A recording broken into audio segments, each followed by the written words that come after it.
Bienvenue dans ce nouvel épisode de Ça déborde, le podcast Nature Peinture qui t'aide à faire autrement, à devenir ta priorité et à prendre soin de toi sans culpabiliser.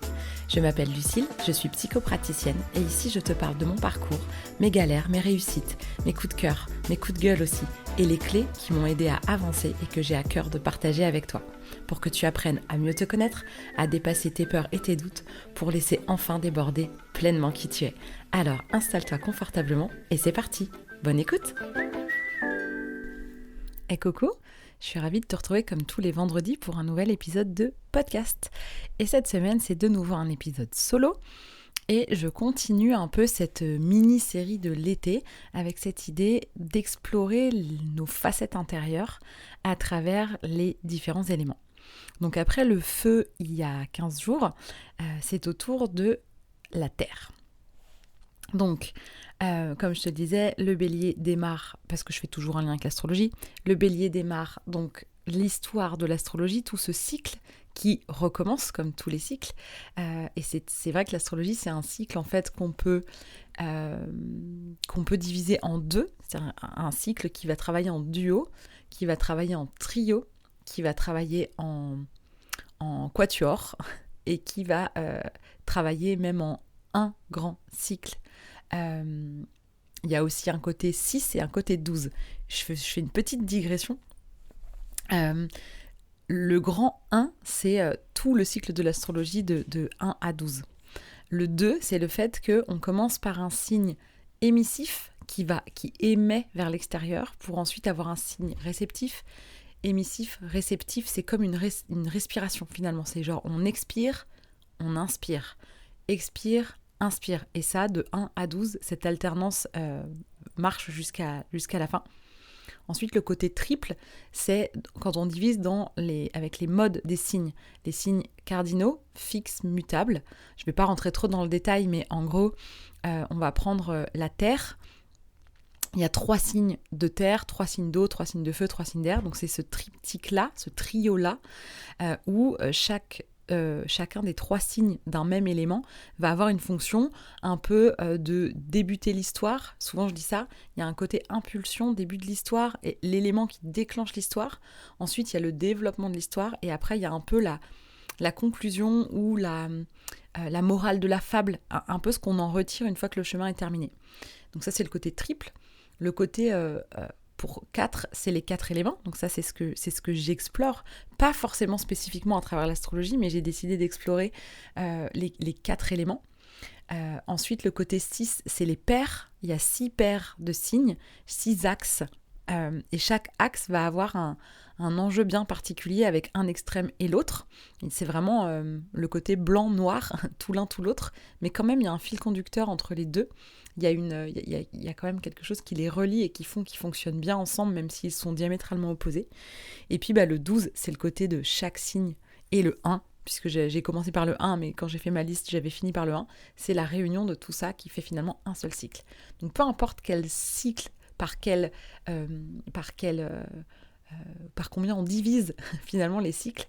J'aime bien parler en termes de cycle parce qu'on est des humains, parce que la nature est cyclique, parce que l'humain est cyclique. Et donc, pour cette exploration par 4, j'avais envie de suivre l'ordre de l'histoire et du cycle de l'astrologie. Donc, le feu, le bélier qui démarre l'histoire, suivi du taureau, qui est le premier signe de terre. Il y a aussi donc la Vierge et le Capricorne dans les signes de terre. Petite parenthèse refermée, donc après s'être connecté au feu, à cette chaleur, à ce côté de l'amour du feu intérieur, cette semaine je te propose de te connecter donc à l'élément terre.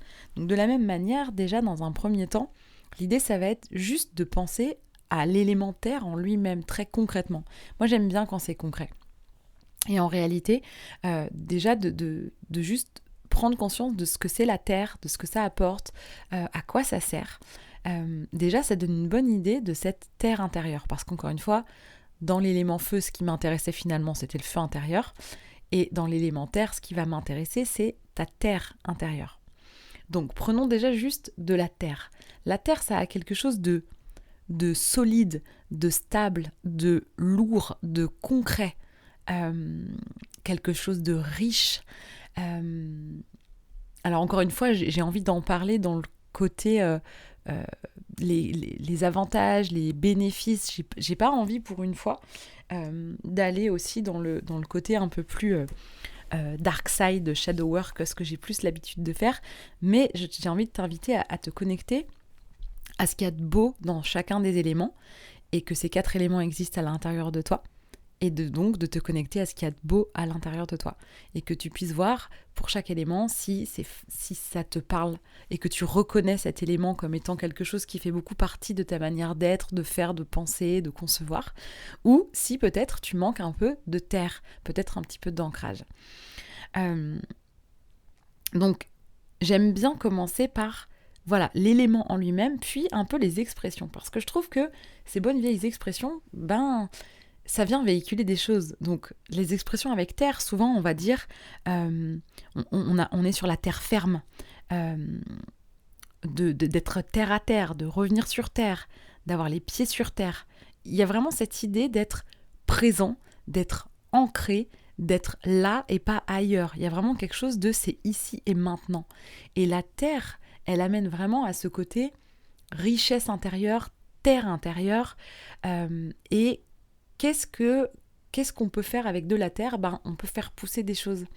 La terre, c'est elle qui va nous nourrir. C'est elle qui va permettre de prendre soin, de garder au chaud les graines qui ensuite vont pousser, qui vont s'enraciner et qui vont pouvoir s'élever.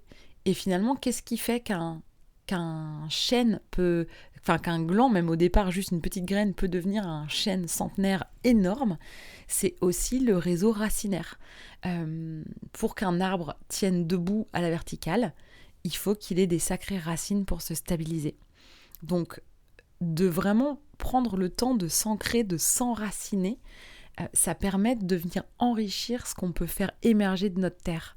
Donc, de la même manière, si tu as suffisamment d'ancrage, que tu es suffisamment présente à toi-même, que tu as des racines solides, saines, tu vas pouvoir te déployer avec une grande stabilité et beaucoup de richesse, avec vraiment cette idée d'abondance, d'avoir une terre qui donne des fruits, qui donne des légumes, qui donne de l'abondance. Mais pour ça, ça demande du temps, ça demande de la patience. En astrologie, parce que vraiment je peux pas m'en empêcher, la Terre amène une certaine forme de lenteur. Parce qu'on tire pas sur les salades pour qu'elles poussent plus vite. Il y a vraiment un principe de réalité avec la Terre. Il y a des choses très concrètes. Et en même temps, je trouve que de se connecter à sa terre intérieure, c'est aussi se connecter à sa richesse intérieure. Et là, d'un seul coup, c'est un peu plus subtil. C'est moins concret. Il y a quelque chose dans le côté de la terre, l'archétype que j'avais envie d'utiliser après l'amoureuse pour le feu ou l'amoureux. J'avais envie d'utiliser le sauvage, la sauvage. Tout ce côté un peu animal. Parce que pour moi, la terre, ça ramène aussi à quelque chose de très instinctif, à la nature, au monde animal. Il y a quelque chose de l'ordre de la vérité brute, de la force intérieure, de l'ancrage, l'enracinement, la lenteur, comme j'ai déjà dit. Mais tout ça, pour moi, ça ramène à quelque chose de sauvage, de primitif, d'instinctif. Donc pour moi, c'est à la fois la solidité, le concret, ça ramène énormément au corps. L'élément terre est relié au corps. L'élément feu, c'était vraiment de l'énergie brute potentiellement. Là, ça va être du corps et de la force, de la présence brute et solide.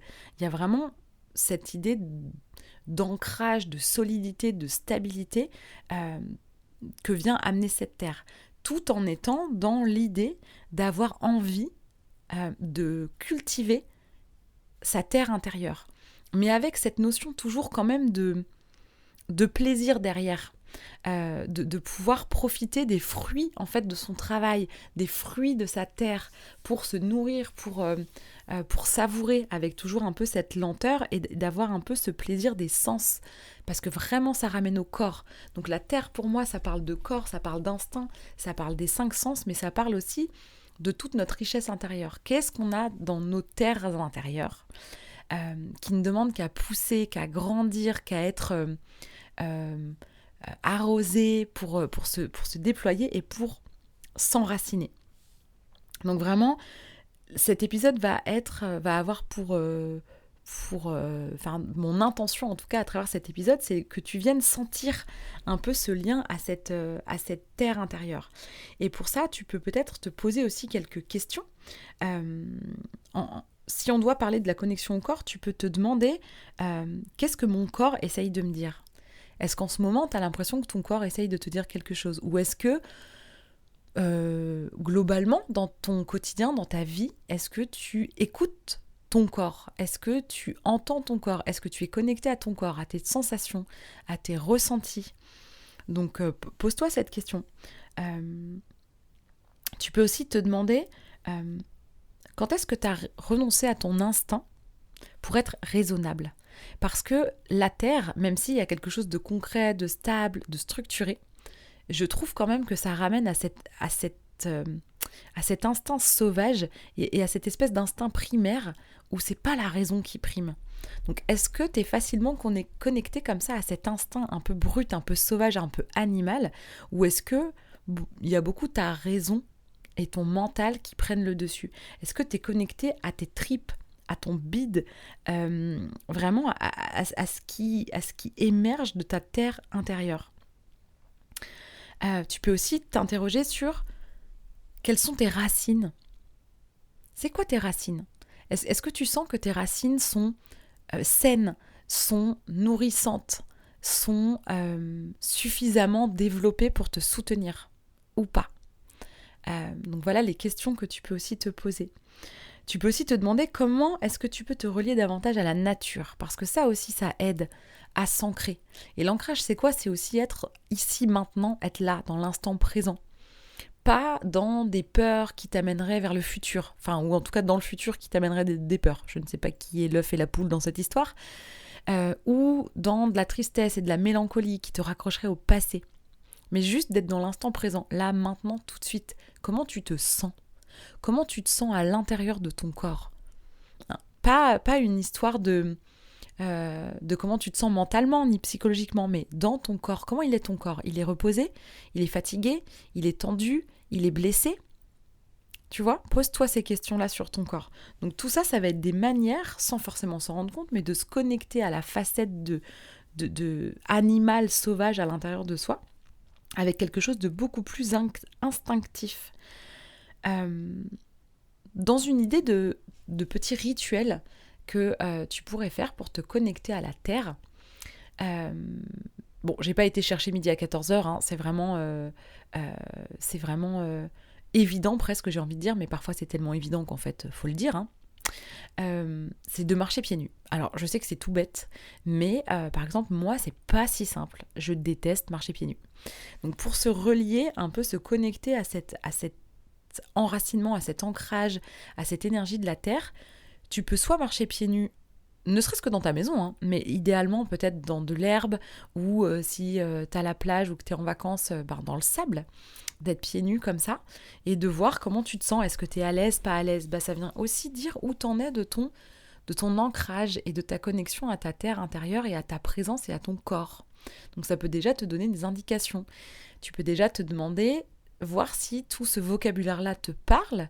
Est-ce que c'est quelque chose qui est présent ? Et peut-être auquel cas tu as beaucoup de terre dans ton thème. Ou est-ce que tu sens que c'est des choses qui vont te manquer ? Est-ce que c'est des choses auxquelles tu aurais besoin d'être plus connecté ? Et en fonction de ce qui te vient, de ce qui émerge, tu vas pouvoir voir un peu où t'en es. Est-ce que tu écoutes tes tripes, ton instinct, ton corps ? Ou est-ce que tu es plutôt toujours dans ta tête ? Donc est-ce que tu descends dans la présence de ton corps ou est-ce que tu es toujours un peu dans cette dissociation ou cette fuite mentale ? Alors c'est pas un problème en soi d'être dans le mental, mais comme toujours quand il y a un excès, ça vient dire quelque chose. Donc voilà un peu ce rituel tout bête de marcher pieds nus, il peut vraiment se passer quelque chose. Certaines personnes vont vraiment ressentir l'ancrage, parfois sous forme comme de picotement, de chaleur, parce que l'énergie de la terre, c'est magnétique en fait, la terre. Il y a quelque chose de lourd, de concret, de chaud. Moi qui suis magnétiseuse, quand je fais des soins, je vois bien que c'est plutôt la terre, c'est vraiment du magnétisme. Les gens 1, 2, 3, pain beurre, les gens sentent beaucoup de chaleur, sentent parfois du poids ou le contact de mes mains quand, dans 90% des cas, je ne touche pas les gens. Mes mains sont à quelques centimètres au-dessus de la peau ou ça m'arrive même de faire des soins à distance et la peau de la personne n'est carrément pas là, mais qui vont quand même avoir senti une chaleur, des picotements. Et ça m'est arrivé d'avoir des gens qui avaient senti mes mains se poser et je les avais vraiment posées. Mais j'avais beau avoir enlevé mes mains et être passée à un autre endroit du corps, de sentir toujours mes mains au niveau des pieds. J'avais eu ça avec une dame, ça m'avait fait rire. J'avais posé mes mains sur ses pieds, donc vraiment j'avais touché ses pieds pour le coup, donc elle avait forcément senti que je la touchais. Et puis j'ai lâché ses pieds, j'étais revenue au niveau de sa tête et je lui ai parlé. Elle a sursauté sur la table parce que du coup ma voix était à côté de ses oreilles en fait, puisque j'étais revenue debout au niveau de la tête. Et en fait elle a sursauté en me disant « Oh la vache, mais qu'est-ce que vous faites là ?» Je sens encore les mains sur mes pieds. Et alors qu'on était en train de parler et qu'elle prenait conscience que mes mains n'étaient plus posées sur ses pieds, elle le sentait encore. Pour moi, c'est ça un peu l'énergie de la Terre. C'est quelque chose de lourd, de concret, de palpable. Même si c'est invisible et que c'est énergétique et que c'est du magnétisme, il y a pour moi quelque chose quand même qui ramène au concret. Même dans le côté justement terre intérieure, richesse intérieure où ça devient plus abstrait, pour moi, il y a quand même quelque chose qui reste relié à beaucoup de concret. Une autre manière aussi, une autre pratique que tu peux faire si marcher pieds nus, vraiment c'est compliqué, mais encore une fois, si c'est compliqué, c'est pas anodin. L'enracinement, c'est le chakra racine qui porte très bien son nom. Donc le chakra racine, il est tout en bas de la colonne vertébrale. Et donc en fait, si tu t'assois par terre en tailleur, si t'as pas les fesses sur tes pieds, que vraiment tes fesses touchent le sol, en fait ton chakra racine est en contact avec la terre.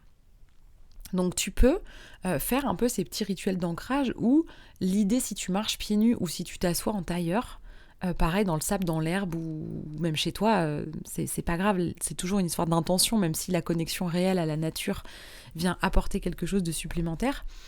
L'idée, c'est d'imaginer cet enracinement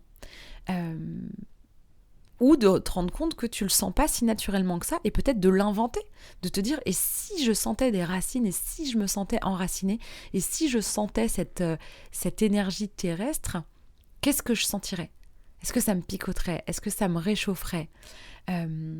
Donc tu peux vraiment imaginer que les racines partent du bas de ta colonne vertébrale ou de la plante de tes pieds et d'avoir vraiment cette image de visualiser qu'il y a des sortes de racines comme ça qui descendent et qui vont puiser de l'énergie, de la force et qui vont venir ancrer quelque chose d'extrêmement stable, pas dans le but de rester figé, ancré à un endroit, mais bien de se déployer.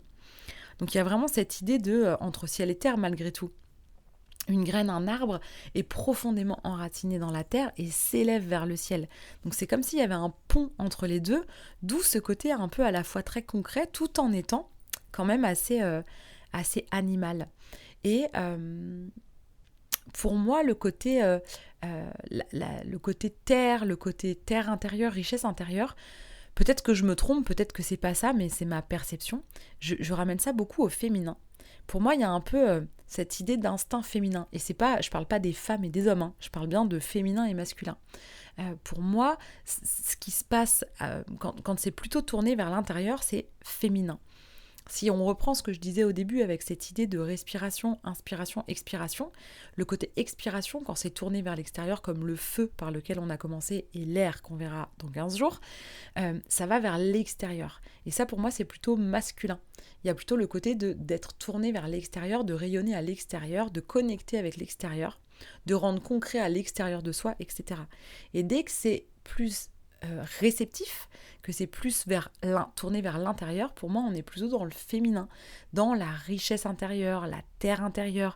Qu'est-ce qu'on cultive intérieurement, j'ai presque envie de dire secrètement. Qu'est-ce qu'on cultive, qu'est-ce qu'on va chérir dans nos terres comme la terre chérirait et nourrirait cette graine qui est encore invisible. Qu'est-ce que la terre cache comme potentiel qui un jour se déploiera si les racines se développent suffisamment.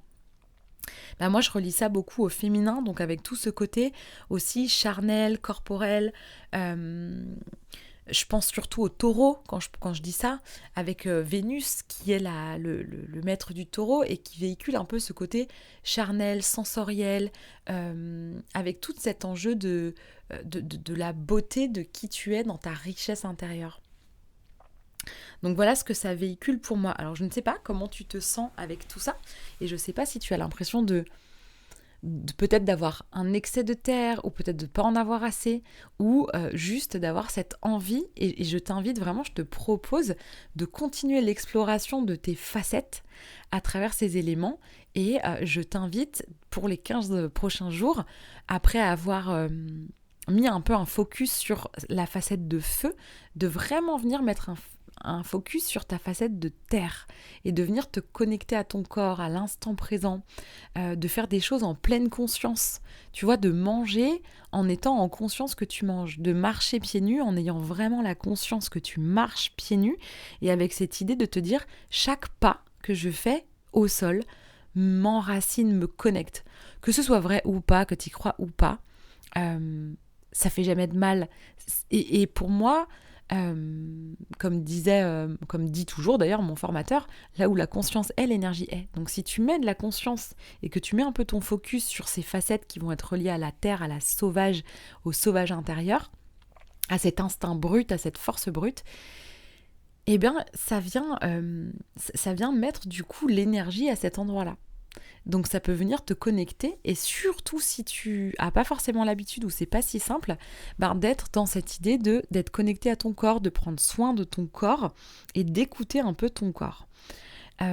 Si tu veux pouvoir t'appuyer sur une huile essentielle, je te propose l'huile de vétiver.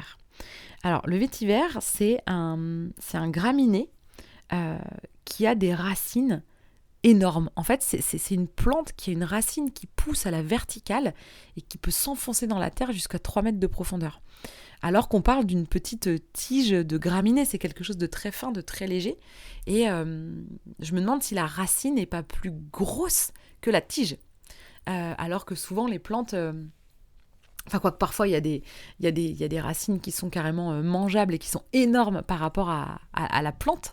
Mais c'est plus fréquent d'imaginer... enfin, moi, je pense à un arbre, en fait, quand je pense à des racines. Et les racines, même si des fois elles sont énormes, elles sont quand même plus fines que l'arbre en lui-même. Là, il y a quelque chose de l'ordre de la puissance de cette racine qui s'enfonce dans la terre. Et avec cette idée de...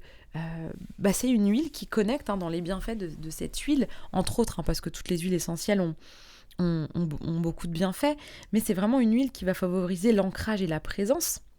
Et c'est pour ça que j'expliquais un peu cette plante, parce que je t'avouerais que quand j'ai cherché un peu des plantes reliées à l'ancrage, le vétiver, c'est quelque chose qu'on connaît bien, parce que c'est beaucoup utilisé en parfumerie, parce qu'il y a une odeur justement un peu boiseux, terreux, il y a un peu cette chaleur, cette lourdeur très, très terreuse, et donc je comprends bien en fait le lien avec cette énergie de la terre, comme je comprenais bien la cannelle pour le côté du feu. Et du coup, je me suis rendu compte que je m'étais jamais posé la question de savoir qu'est-ce que c'était que le vétiver. Qu'est-ce que c'était comme plante, comme herbe, comme arbre, je savais pas du tout ce que c'était. Et donc, c'est une espèce de graminée qui pousse un peu en touffe verte, comme si c'était de la pelouse géante, quoi. C'est un peu vraiment quelque chose un peu de cet ordre-là. Donc, du coup, j'ai découvert ce qu'était le vétiver. Donc, outre l'ancrage et la présence, c'est aussi une huile qui va apaiser l'agitation mentale et nerveuse. Et donc, encore une fois, ça va contribuer à l'apaisement du brouhaha mental pour venir se centrer plus dans le corps et être plus dans cette présence, et pour pouvoir se connecter dans quelque chose de plus calme et de plus stable. Et ça renforce la solidité intérieure. Donc voilà vraiment ce que ça peut apporter si tu sens que tu manques un peu d'ancrage et de stabilité.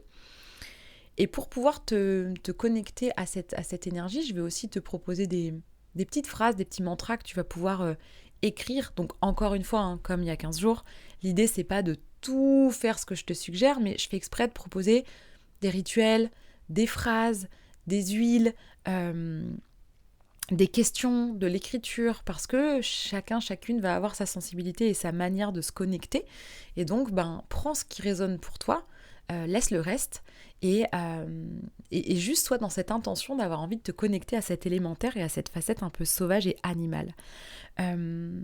D'ailleurs, en parlant de côté animal sauvage, tu pourrais aussi avoir envie de te connecter à un animal, quel qu'il soit, hein, mais de sentir qu'il y a un animal en particulier. Peut-être que là, au moment où je dis ça, il y a un animal, tu es en train d'y penser, tu sais pas pourquoi.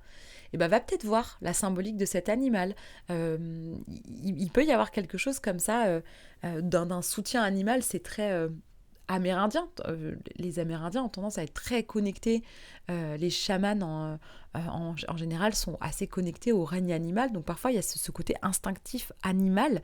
Donc peut-être que c'est aussi à travers une sorte d'animal totem de cet élément terre, de cet élément instinctif et sauvage qui va s'inviter, se présenter à toi. Et que tu auras envie, qui va t'aider peut-être à être dans cet ancrage. Peut-être que toi, pour t'ancrer, il faudra que tu penses à cet animal, que tu puises la force de cet animal, que tu te connectes à cet animal pour te sentir ancré, présent.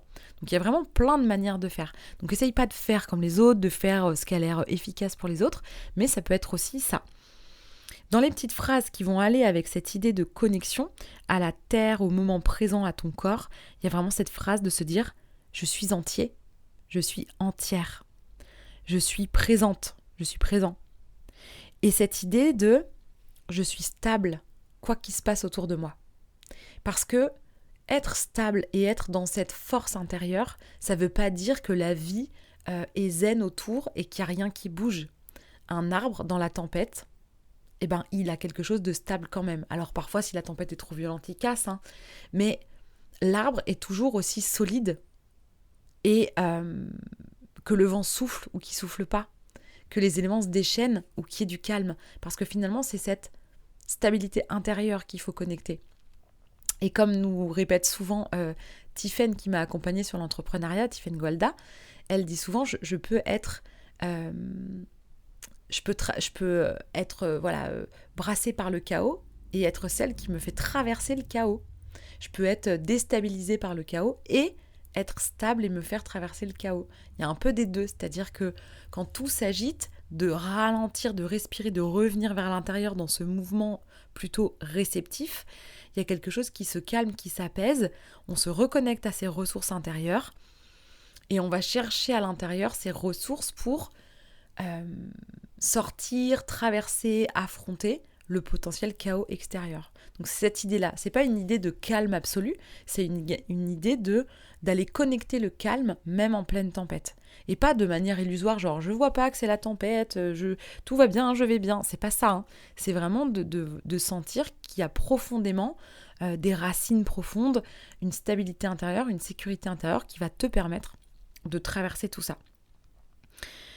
Et pour finir, j'ai encore tiré des cartes. Je dis des parce que je voulais en prendre qu'une de mon oracle des femmes totems.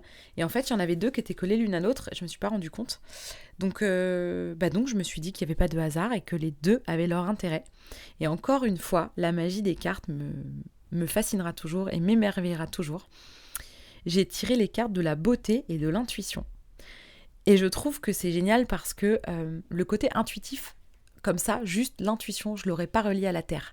Pour moi, l'intuition, automatiquement, je relie ça à l'eau.